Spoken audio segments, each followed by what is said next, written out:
میگوییم به شما بینندگان عزیز. برنامه استعداد است پیشنهاد از تلویزیون موسیقی تاجیکستان شهنواز. بینندگان گرامی، مهمان نوبتی برنامه استعداد هستند این لحظه یاسمن شاکر و پرویز تاشبکов. شما را به برنامه استعداد خوش آمدید میگوییم. سلام باشید. خب پرویز، در آغاز برنامه شما بسیار هم یک نوازش خوب داشتید، یک نوازش دلنوازه داشتید که به دل بیننده زود جای می شود. خب بیاید کمی هم باشد اطراف این نوازش صحبت کرده باشیم. تشکر زیاد که مرا به همین برنامه دعوت کردین. این آهنگی که من نواختم بسیار آهنگ قدیم است. من این آهنگ را با همراهی استاد خوشبخت نیازم که همین اسباب به من یاد داد، با همراهی استادم یاد گرفتم.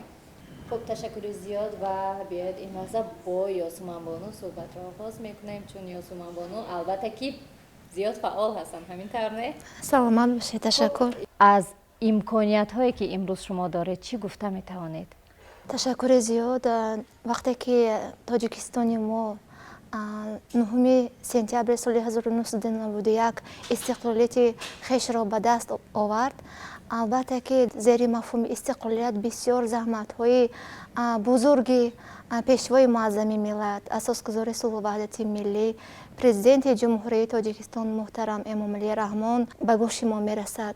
به این خاطر ما شکرانه میکنیم که چنین یک وطن آباد و آسوده داریم و در آن همه فعالیت خیش را عملی می نماییم و بعد از صاحب استقلال گردیدن تاجیکستان بسیار امکانیت ها برای رشد ساحه‌های گوناگون جامعه، مخصوصا برای جوانان، امتیازها و امکانیت های خوب پیشنهاد گردید و ما از این امکانیت ها همه روزه فراهم استفاده میبریم و من خود را انسان خیلی هم خوشبخت حساب میکنم که در این وطن آباد و آزادانه نفس میگیرم و به کل مردم تاجیکستان صلح و ثبات و استقلالیت همیشگی تمنا دارم. چیست استقلال؟ عزت داشتن، در دیار خود محبت داشتن، در زمین شهرت آزادگان دانه مهر و صداقت کاشتن.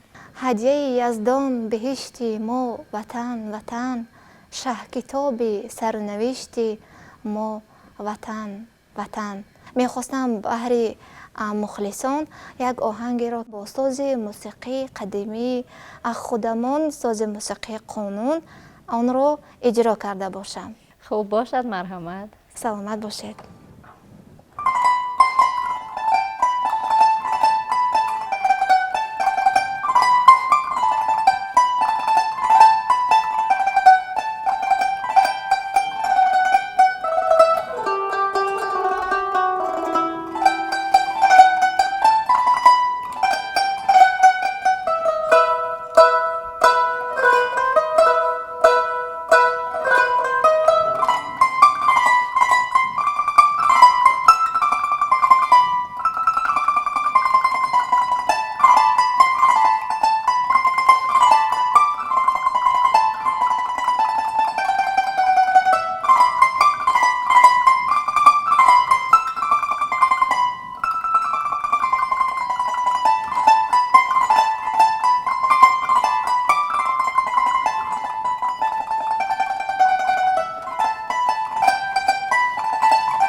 تشکر. و میگفتید که استاد خود کی را میدانید؟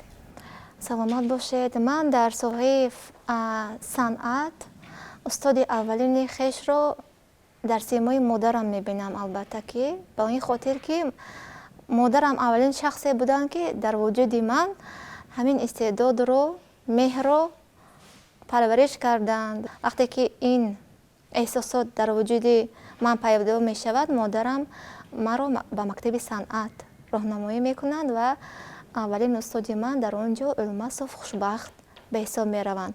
و پرویز، امروز استقلالیت برای شما همچون یک جوانی دوران صاحب استقلالی کشور کدام امکانیت ها را فراهم آورد؟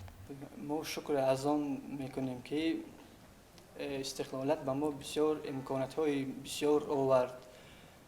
مثلا ما میتونیم در آزمون ها اشتراک کنیم، میتونیم هنر خود را سیقل دهیم.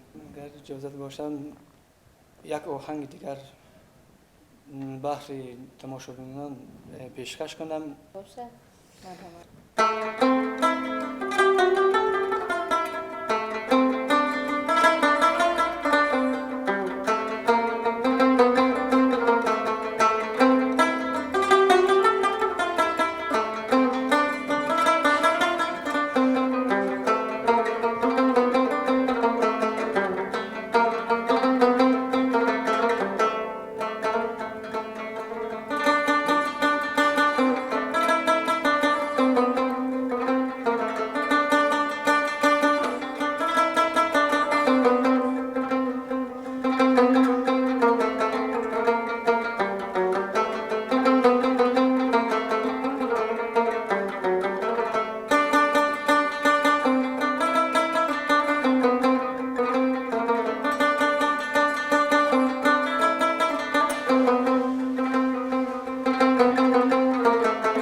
تشکر زیاد پرویز. بسیار یک نوازش خوب بود. سلامت باشید. میخواستیم بفهمیم که شما چگونه آموختید با این اسباب موسیقی نوازش را؟ اولین استاد من استاد غلام محمد ظاهر نام داره. اول رباب قشقری نواختم، یاد گرفتم و بعدا صنف 6 بودم، کلانتر شدم با این یک استاد علمشاه نظرشاه استادم بود. امیر یکم بار استاد علمشاه به من امیر رباب یاد داد.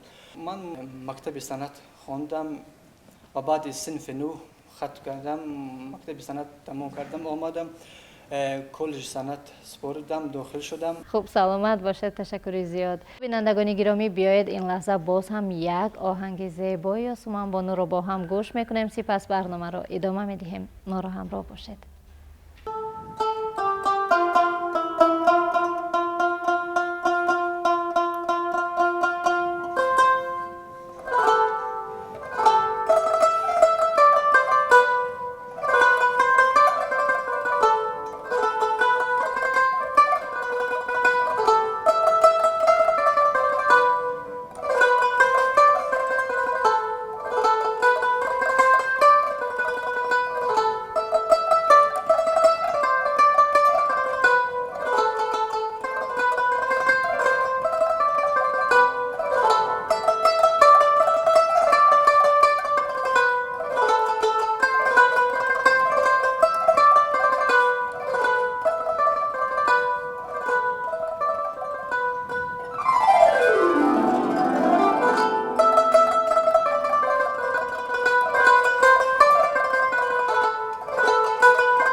خب تشکر زیاد برای اشتراکتان و در انجام برنامه امروز چی تمنیاتی دارید برای بینندگان، برای آنهایی که امروز ما را طریق تلویزیون موسیقی تاجیکستان شهرنواز تماشا دارند؟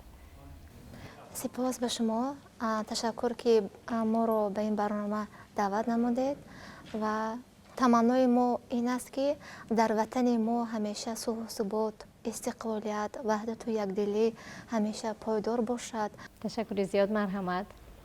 خب چه خیلی که عثمان گفتن، همیشه صلح و ثبات باشد، استقلالیت باشد.